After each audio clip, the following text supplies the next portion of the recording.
Alhamdulillah, wa salatu wa salam ala rasulillah. Le prophète Mohammed sallallahu alayhi wa sallam, il prend naissance dans la ville de Mecca, dans l'Arabie Saoudite, un jour lundi, soit les 8, soit les 9, ou bien les 12, Rabiul Awwal, après plus ou moins 600 années, après que le prophète Isa alayhi salam est élevé vers l'échelle. Alors, un historien se fait diverger concernant la date exacte qui le prophète sallallahu alayhi wa sallam fait prendre naissance, et aussi l'année exacte qui le prophète sallallahu alayhi wa sallam il fait prendre naissance. Dans Surah Al-Fil, Surah 105, Allah subhanahu wa ta'ala il raconte nous un événement qui fait prendre place, l'année que le prophète sallallahu alayhi wa sallam fait prendre naissance, c'est-à-dire un petit avant qui le prophète sallallahu alayhi wa sallam il prend naissance. Il y a un chrétien qui s'appelle Abraha al-Ashram et il était gouverneur de Yémen à l'époque-là. Alors il fait arrange une église dans Yémen et ce but derrière ça l'église c'est pour faire bandimoun sorti depuis Kaaba, c'est-à-dire détourner depuis Kaaba, arrête à faire Hajj à Kaaba, arrête à faire Tawaf à Kaaba, vient faire pèlerinage contre l'église, qui lit les arrangé, et les arrangé comme un petit peu spécial, qui dans cette époque-là, Bandimoun pas fait trouver, et il est bien haute. Mais comme un arabe, je fais une sur l'intention, alors je fais en colère, parce que malgré tout, je te connais valeur de Kaaba, alors je fais continuer, faire le Hajj et le Tawaf à Kaaba, et je pas fait donner à l'église aucune importance.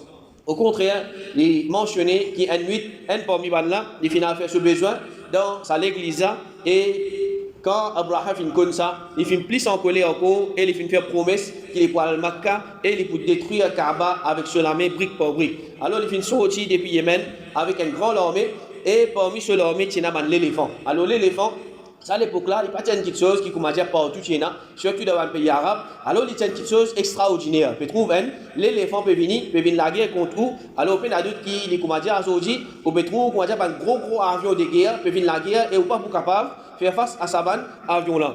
Alors, à l'époque-là, Abraham, il fait prendre l'armée et parmi ce l'armée, il y a l'éléphant. Combien d'éléphants il y a là-dedans? Il y a certainement facile, il y en a 6, il y en a déjà plus que ça. Alors, nous ne connaissons pas exactement combien il y en a. Alors, en chemin vers Kaaba, Abraham il peut aucun richesse de Bandimoun et parmi il y a 200 samots qui appartenaient à Dada, le prophète sallallahu alayhi wa sallam, c'est-à-dire à Abdul Muttalib. Et lui-même, il était chef de Quraysh à l'époque-là.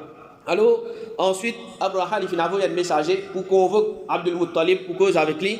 Et il finit informé qu'il n'a pas fini la guerre avec les habitants de Makkah si je délaisse Kaaba, je t'allais, mais sinon, il pourra Kaaba et tout le monde qui pouvait défendre Kaaba. Alors, Abdul Muttalib, il finit répondre, il finit dire, c'est malo Allah, nous pas envie la guerre avec lui, ni nous dans la force pour faire ça. C'est-à-dire, je suis faible à l'époque-là. Il dit ça, c'est la case sacrée d'Allah et la case de ce Khalil Ibrahim. S'il n'est pas protégé, c'est sur la case et ce sanctuaire. Et s'il est protégé, ce n'est pas nous qui sommes capables de défendre. C'est-à-dire, nous ne sommes pas capables de défendre la case Allah subhanahu wa ta'ala. Nous payons dans la force là, nous payons dans l'équipement là. Allah, il est pour guetter comment? Il est pour défendre sur la case. Ensuite, Abdul Muttalib, il finit avec un messager pour joindre avec Abraham. Alors, Abraham il tire ce trône, il finit descendre, il finit assise en bas contre Abdul Muttalib dans ce tapis et il finit demander qui te bizarre. Abdul Muttalib déjà dit, rends-moi me 200 samots qui te finit coquin. Quand il finit ça, Abraham il finit étonné, qui fait parce qu'il est l'Ishbatan qui, Abraham peut venir essayer de convaincre lui, mais pas besoin d'une crasse Kaaba. Il peut attendre ça quelque chose là, mais Abdul Muttalib qui veut dire, rends-moi me 200 samots. Alors il finit Abdul Muttalib, me dit, émerveillé par toi, comme je trouve toi pour la première fois, mais à ce là mon change la vie.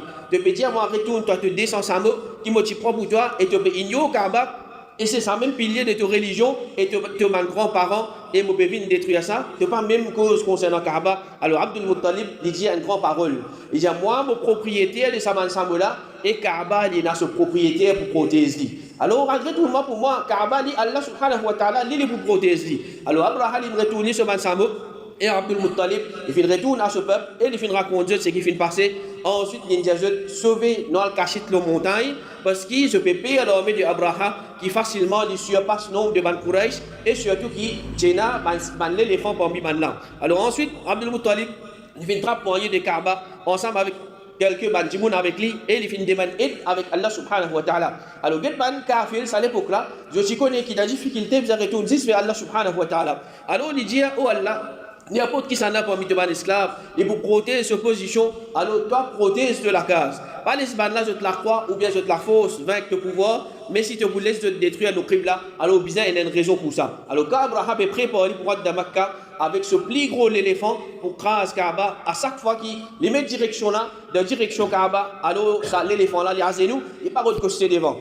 Mais quand il vient en direction, il peut retourner dans la direction Yémen, là il commence à faire un petit galop. Alors en même temps, quand Salam il a fait une coste avec Kaaba, Allah subhanahu wa ta'ala, il a vu des oiseaux en groupe, un derrière eux, et chacun type il y a 3 rosses. Un rosse dans la bec et un rosse dans sac la patte.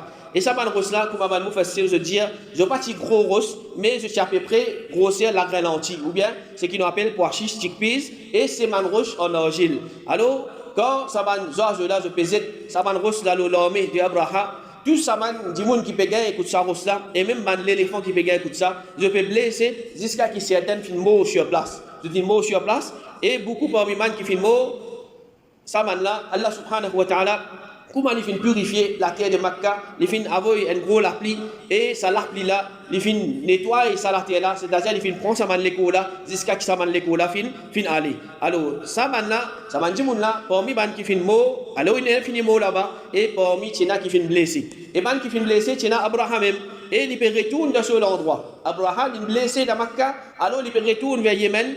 À chaque fois qu'il peut retourner, il peut arriver dans la ville, une partie de ce léco, on va dire ce man la chair peut tomber. Une partie de ce léco peut tomber, et il peut raconter maintenant qui fin arrive li, jusqu'à qu'il fin arrive dans ce endroit Yémen, il fin raconte maintenant qui fin arrive li, ensuite maintenant je dire ce léqué fin sorti depuis sur l'estomac et il fin mort. Alors ça c'est punition Allah subhanahu wa ta'ala, comment il fin défendre sur la case et comment il fin finir ça l'homme est là. Alors ça l'année là, il est connu dans l'histoire comment l'année de l'éléphant auprès de ban arabe, c'est-à-dire Amul Fil, et c'est l'année qui le prophète sallallahu alayhi wa sallam il prend naissance. Et avant le prophète il prend naissance, ce papa, il finit mot, alors le prophète sallallahu alayhi wa sallam il finit né et il finit grandi comme un yatim, c'est-à-dire un orphelin. Et quand le prophète sallallahu alayhi wa sallam il pour né, alors ce maman tu trouve, comment dire, la lumière peut sortir depuis lui, peut éclairer man parler de la Syrie, peut éclairer man parler de la Syrie. Alors ça c'est une bonne nouvelle qui sa maman là les gagné. Wa sallallahu ala nabiyyina Muhammad wa ala alihi wa sahbihi ajma'in.